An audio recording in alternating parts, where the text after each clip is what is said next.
दोस्तों नमस्कार। आज हम लोग चर्चा करेंगे अनुसूचियों के बारे में।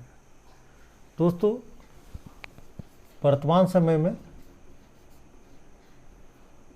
वर्तमान में 12 अनुसूचियां हैं। जैसा कि हम सभी जानते हैं कि संविधान के प्रारंभ में 8 अनुसूचियां थी, बाद में 4 अनुसूचियां जोड़ी गई। कुल कितनी अनुसूचियां हो गई? 12। तो दोस्तों याद करने की दृष्टि से हम लोग पहले 8 अनुसूचियों का अध्ययन कर लेते हैं। बाद में जो बाकी 4 अनुसूचियां बचेगी उसके बारे में अध्ययन करेंगे।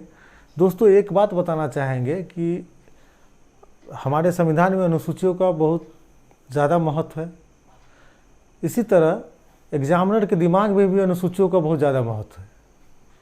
आप ऐसा कोई एग्ज़ाम नहीं देखेंगे, अब बात को अगर छोड़ दीजिए तो, जहां अनुसूचियों से सवाल नहीं पूछा गया हो। तो आइए हम लोग देखते हैं, और परीक्षा की दृष्टि से यह महत्वपूर्ण टॉपिक है। तो इसको यहाँ मिटा दें। प्रथम अनुसूची। दोस्तों प्रथम अनुसूची में राज्यों एवं केंद्र शासित प्रदेशों के नाम का एवं उसके क्षेत्रों का उल्लेख है। राज्यों एवं केंद्र शासित प्रदेश याद रखिएगा। प्रदेश के नाम एवं क्षेत्रों का उल्लेख है। तो दोस्तों वर्तमान समय में 28 राज्य और 9 केंद्र शासित प्रदेश है। 28 राज्य और 9 केंद्र शासित प्रदेश है। कुछ माह पूर्व तक 29 राज्य और 7 केंद्र शासित प्रदेश हुआ करता था। तो जम्मू कश्मीर, दोस्तों जम्मू कश्मीर को राज्य के श्रेणी से बाहर निकालकर 2 भागों में बांटा गया और दोनों केंद्र शासित प्रदेश घोषित कर दिए गए। तो यहाँ 7 से 9 हो गया, जबकि राज्यों की संख्या 1 घट गई। तो 28 राज्य और 9 केंद्र शासित प्रदेश है। ठीक है। दूसरी अनुसूची,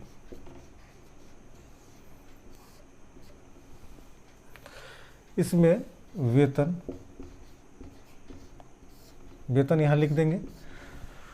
दोस्तों दूसरी अनुसूची में केंद्र सरकार के पदाधिकारियों के वेतन, भत्ते एवं विशेषाधिकार का उल्लेख है। जिसमें राज्य के राष्ट्रपति, राज्यपाल, लोकसभा के अध्यक्ष, उपाध्यक्ष, राज्यसभा के अध्यक्ष, उपाध्यक्ष, विधानसभा के अध्यक्ष, उपाध्यक्ष, विधान परिषद के अध्यक्ष, उपाध्यक्ष, सर्वोच्च न्यायालय, उच्च न्यायालय के न्यायाधीश, कैग के वेतन, भत्ते आदि का उल्लेख है। हम लोग तीसरी अनुसूची देखते हैं, शपथ। दोस्तों तीसरी अनुसूची में शपथ का प्रारूप दिया गया है। याद रखिएगा, तीसरी अनुसूची में शपथ का प्रारूप दिया गया है। चौथी अनुसूची देखते हैं। चौथी अनुसूची, यहाँ राज्यसभा के सीटों का आवंटन, राज्यसभा के सीटों का आवंटन, दोस्तों किस राज्य को राज्यसभा की कितनी सीटें दी गई है, किस केंद्र शासित प्रदेशों को राज्यसभा की कितनी सीटें दी गई है, उसका उल्लेख चौथी अनुसूची में है। याद रखिएगा, चौथी अनुसूची में है। तो दोस्तों पहले 4 अनुसूची हम लोग याद कर ले। प्रथम अनुसूची में राज्य एवं केंद्र शासित प्रदेशों के नाम एवं उसके क्षेत्र का उल्लेख है। दूसरी अनुसूची में वेतन, तीसरी अनुसूची में शपथ, चौथी अनुसूची में राज्यसभा सीटों का आवंटन। अब देखते हैं पांचवी अनुसूची। पांचवी अनुसूची जिसमें अनुसूचित क्षेत्र, अनुसूचित जनजातियों के प्रशासन एवं नियंत्रण के बारे में उल्लेख है। प्रशासन एवं नियंत्रण के बारे में उल्लेख है।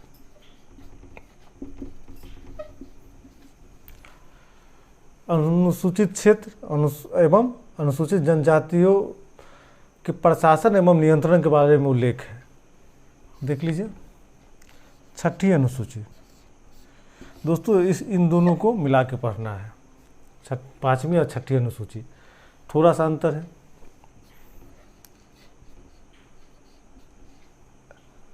असम, मिजोरम,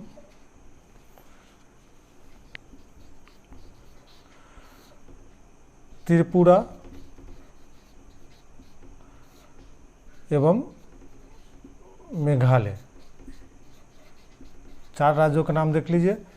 असम, मिजोरम, त्रिपुरा और मेघालय के जनजातीय क्षेत्रों के प्रशासन के बारे में उल्लेख है।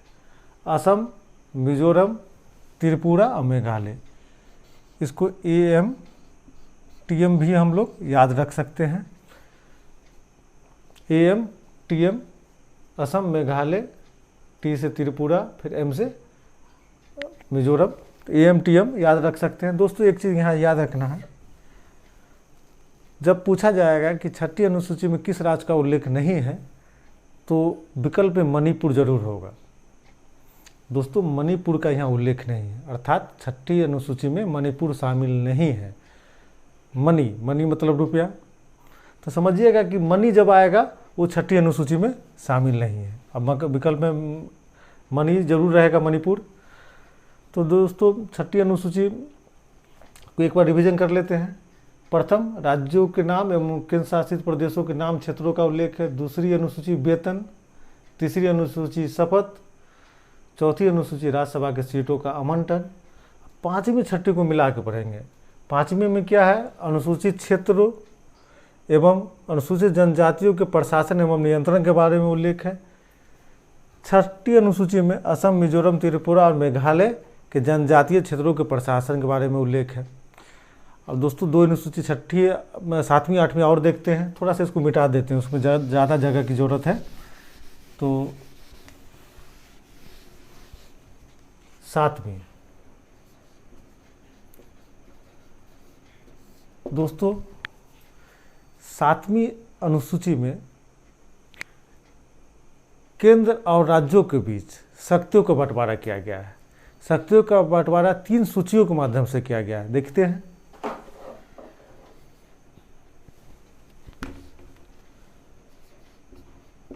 संघ सूची,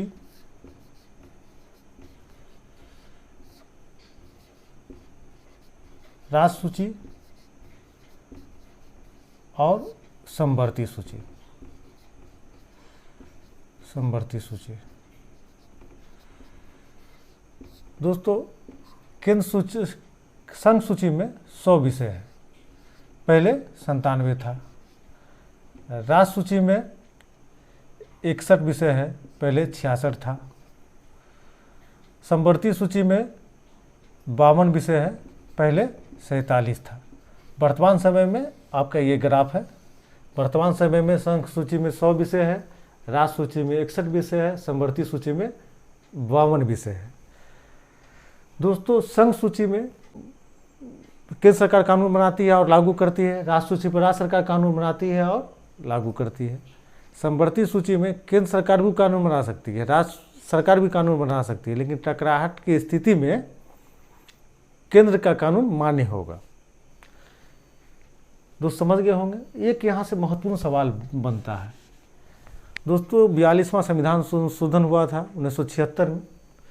तो राज्य सूची से 5 विषय को निकालकर समवर्ती सूची में लाके जोड़ दिया गया था। यहाँ इसको प्लस कर दिया गया था 42वां संविधान संशोधन द्वारा 1976 में। तो दोस्तों हम लोग देखते हैं, उससे सवाल बनता है। तो देखते हैं 5 विषय कौन कौन से थे। पहला शिक्षा,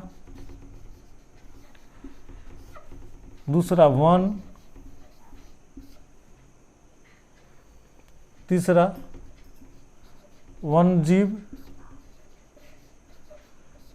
एवं पक्षियों का संरक्षण, पक्षियों का संरक्षण। चौथा, नाप तौल। पाँचवा, उच्च न्यायालय और उच्चतम न्यायालय को छोड़कर अन्य न्यायालय का गठन एवं संगठन। याद रखिएगा, एक बार इसको देख लेते हैं।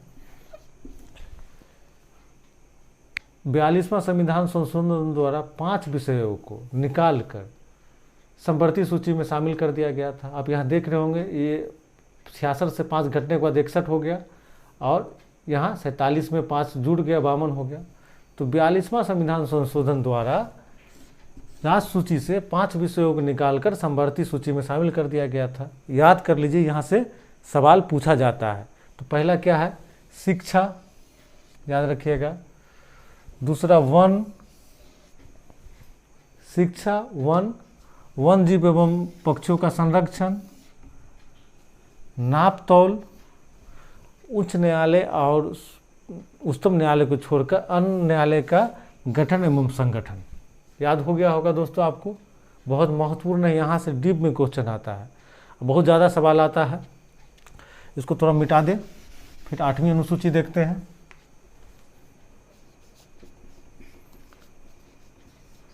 आठवीं अनुसूची, इसमें वर्तमान समय में 22 भाषाओं को शामिल किया गया है। 22 भाषाओं को शामिल किया गया है। लेकिन दोस्तों, संविधान के प्रारंभ में यहाँ 14 भाषाएं थी। बाद में 8 भाषाओं को 3 संशोधन के माध्यम से जोड़ा गया है। समझ गए? वर्तमान समय में 8वीं अनुसूची में 22 भाषाएं हैं। मूल संविधान में हम देखते हैं तो 14 भाषा थी, 14 भाषाएं थी। बाद में 8 भाषाओं को 3 संशोधन के माध्यम से जोड़ा गया है। तो उसको भी देखना बहुत ज़रूरी है कि कौन कौन सा संशोधन था। दोस्तों, 21वां संविधान संशोधन द्वारा सिंधी भाषा जोड़ी गई। याद रखिएगा, कौन सी भाषा? सिंधी भाषा। 21वां संविधान संशोधन द्वारा सिंधी भाषा जोड़ी गई। फिर 71वां संविधान संशोधन द्वारा नेपाली, कोंकणी एवं मणिपुरी जोड़ी गई,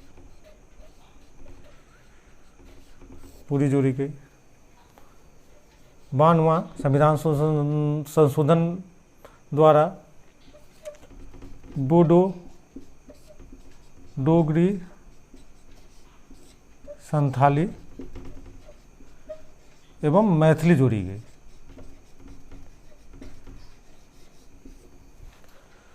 दोस्तों, संविधान के प्रारंभ में 14 भाषाएं थी। 3 संशोधन द्वारा 8 भाषाओं को जोड़ी गई, तो 22 भाषाएं हो गई। तो 21वां संविधान संशोधन द्वारा 1967 में सिंधी भाषा को जोड़ा गया था। सिंधी भाषा को 71वां संविधान संशोधन 1992 नेपाली, कोंकणी एवं मणिपुरी भाषा जोड़ी गई 8वीं अनुसूची में। फिर आइए 92वां संविधान संशोधन द्वारा 2003 में बोडो, डोगरी, संथाली और मैथिली जोड़ी गई। तो दोस्तों, आप लोगों को 8वीं अनुसूची तो मुझे लगता है याद ही हो गया होगा।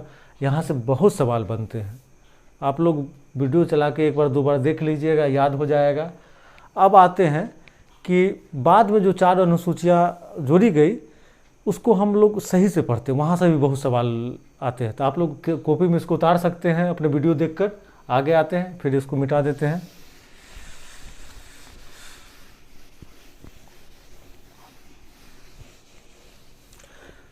दोस्तों, जैसा कि हम लोग 8 अनुसूचियों के बारे में समझ गए हैं, अब 4 अनुसूचियों को एक साथ समझते हैं। तो यहाँ लिख देंगे अनुसूचियाँ, अनुसूचियाँ, संशोधन, शोधन, वर्ष और इसकी विशेषता क्या थी। विशेषता यहाँ लिखेंगे 9वीं अनुसूची। नौवीं अनुसूची याद रखिएगा। 9वीं अनुसूची प्रथम संविधान संशोधन द्वारा 1951 में जोड़ी गई।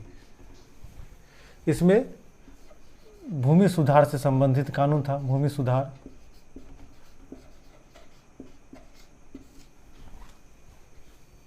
नौवीं अनुसूची प्रथम संविधान संशोधन द्वारा वर्ष 1951 में जोड़ी गई, जो भूमि सुधार से संबंधित विषय इसमें शामिल किया गया। दोस्तों, 9वीं अनुसूची की एक विशेषता थी कि उसमें जिस कानून को शामिल किया जाएगा उसको मौलिक अधिकार के आधार पर सर्वोच्च न्यायालय में चैलेंज नहीं किया जा सकता है। 9वीं अनुसूची में जिस कानून को शामिल किया जाएगा। समय बीतता गया, बाद में क्या हुआ कि कुछ राज्य की सरकारें वोट बैंक के लालच में ऐसे कानून का निर्माण किया और 9वीं अनुसूची में शामिल कर दिया गया। तो 2007 में याद रखिएगा, 2007 में सर्वोच्च न्यायालय ने एक निर्णय दिया कि जो 24 अप्रैल 1975 के बाद 9वीं अनुसूची में जितने कानून को शामिल किया गया है सबकी न्यायिक समीक्षा होगी। अगर उस पर चैलेंज किया जाता है तो उसकी न्यायिक समीक्षा की जाएगी। याद रखिएगा कि जब शामिल किया गया था तो ज़्यादातर उस समय देश नया नया आज़ाद हुआ था, भूमि सुधार कानून को लागू करना था, तो मौलिक अधिकार के आधार पर इसको सुप्रीम कोर्ट में चैलेंज न किया जाए, इसके लिए 9वीं अनुसूची में विशेष व्यवस्था की गई थी। लेकिन समय बीतता गया, बाद में कुछ राज्य सरकारों द्वारा वोट बैंक के लिए 9वीं अनुसूची का दुरुपयोग किया गया।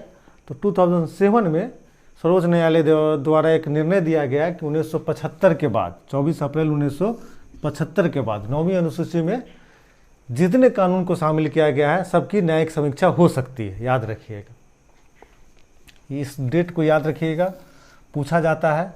और वर्तमान समय में स्थिति यह है 9वीं अनुसूची की, उसमें जो कानून, जिस कानून को शामिल किया जाएगा उसकी न्यायिक समीक्षा हो सकती है।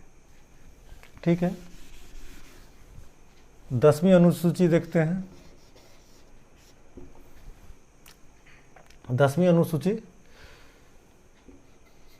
52वां संविधान संशोधन द्वारा 1985 में जोड़ी गई।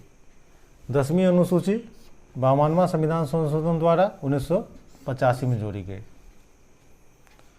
इसमें इसके द्वारा दल बदल विरोधी कानून लाया गया। दल बदल विरोधी कानून को लाया गया 10वीं अनुसूची द्वारा। 52वां संविधान संशोधन किया गया था 1985 में, दल बदल विरोधी कानून लाया गया।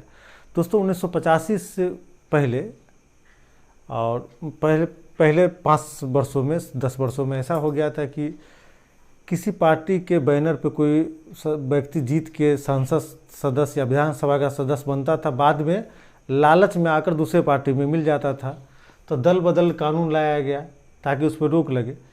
तो दोस्तों, हम लोग याद रखेंगे 10वीं अनुसूची में दल बदल विरोधी कानून को जोड़ा गया है। एक चीज़ याद रखिएगा कि बाद में इसमें भी संशोधन हुआ है। इससे हम अलग से इस पर वीडियो लेके आएंगे, जिसको आप लोग देख लीजिएगा, उसमें थोड़ा ज़्यादा डिटेल से बताया जाएगा। 11वीं अनुसूची 73वां संविधान संशोधन द्वारा 1992-93 में लाया गया। इसमें पंचायतों को संवैधानिक दर्जा दिया गया और उसका अधिकार और क्षेत्र निश्चित कर दिए गए। उनको 29 विषय दिया गया जिस पर उनको प्रशासन और नियंत्रण करना था। तो दोस्तों, 11वीं अनुसूची 73वां संविधान संशोधन द्वारा 1992-93 में जोड़ी गई, जिसमें पंचायतों को संवैधानिक मान्यता दी गई थी, उनका अधिकार और क्षेत्र निश्चित कर दिए गए थे। इस पर भी हम लोग डिटेल से बात करेंगे बाद में, इतना याद कर लीजिए। उसमें 29 विषय पर उनको प्रशासन करना था। 73वां संविधान संशोधन पास होने के बाद सबसे पहले मध्य प्रदेश राज्य में चुनाव हुआ था, ये भी याद रखिएगा। मध्य प्रदेश में चुनाव हुआ था, ये अक्सर पूछता है। दोस्तों, बिल 1992 में लाया था, देखिएगा 92 93 लिखा गया है यहाँ। 93 में पास हुआ था, दोनों सदनों से राष्ट्रपति का हस्ताक्षर हुआ था। और 24 अप्रैल 1993 को संपूर्ण भारत में इसको लागू किया गया था। इसलिए हम लोग 24 अप्रैल को पंचायत दिवस के रूप में मनाते हैं। यहाँ देखिए, बिल 92 में पेश किया गया था और 93 में पास किया हुआ। तो ये जो आप एग्जाम में अक्सर देखा जाता है, दोनों डेट होता है, तो आप क्वेश्चन को सही से पढ़िएगा, कौन सा आंसर मानना है देख लीजिएगा। आगे आइए, 12वीं अनुसूची। 73वां संविधान संशोधन के तुरंत बाद 74वां संविधान संशोधन लाया गया था, जिसके द्वारा 12वीं अनुसूची को जोड़ा गया था। इसका भी वर्ष है 1992 और 93। नगर प्रशासन का इसमें विवरण है। इसको 18 विषय दिए गए हैं, जिसमें इनको कानून बनाना और प्रशासन करना था, 18 विषय। तो दोस्तों हम एक बार देख लेते हैं। 9वीं अनुसूची प्रथम संविधान संशोधन द्वारा वर्ष 1951 में जोड़ी गई, जिसमें भूमि सुधार से संबंधित कानून था। इसमें डिटेल से तो आप देख ही लिए हैं। 10वीं अनुसूची 52वां संविधान संशोधन द्वारा 1985 में जोड़ी गई। दल बदल विरोधी कानून इसके द्वारा इसमें शामिल था। 11वीं अनुसूची 73वां संविधान संशोधन द्वारा 1992 और 93 में, जिसमें पंचायतों के अधिकार एवं क्षेत्र के स्पष्ट किए गए थे, पंचायतों को संवैधानिक मान्यता दी गई थी। 12वीं अनुसूची 74वां संविधान संशोधन 1992 और 93, 18 विषय दिए गए, जिस पर इनको कानून बनाना और प्रशासन करना था। तो दोस्तों अब समझ गए होंगे। अक्सर परीक्षा में यहाँ से सवाल पूछे जाते हैं, तो मुझे विश्वास है कि आपका डाउट क्लियर हो गया होगा। और दोस्तों हम दल बदल पर अलग से वीडियो लेके आएंगे, पंचायत पे अलग से वीडियो आपको प्लेलिस्ट में मिल जाएगा, नगर प्रशासन के बारे में अलग से वीडियो मिल जाएगा। इसमें डिटेल्स में देखने की ज़रूरत है। दल बदल में 1985 के बाद भी एक संशोधन हुआ था, और इसमें क्या क्या प्रावधान किए थे इसको हम लोग जानेंगे। अक्सर यहाँ से सवाल आता है, खासकर आईएएस का तो महत्वपूर्ण, आईएएस और बीपीएससी का, उत्तर प्रदेश पीसीएस का यह सेक्शन जो है वहाँ बहुत महत्वपूर्ण स्थान रखता है। अक्सर वहाँ से सवाल पूछे जाते हैं। तो स्पष्ट हो गया आप लोगों को। तो दोस्तों आपको वीडियो अच्छा लगा होगा, और अगर अच्छा लगता है तो आप मेरे चैनल को सब्सक्राइब करें, लाइक करें, वीडियो को शेयर करें। चलिए, आपने समय दिया इसके लिए बहुत बहुत धन्यवाद।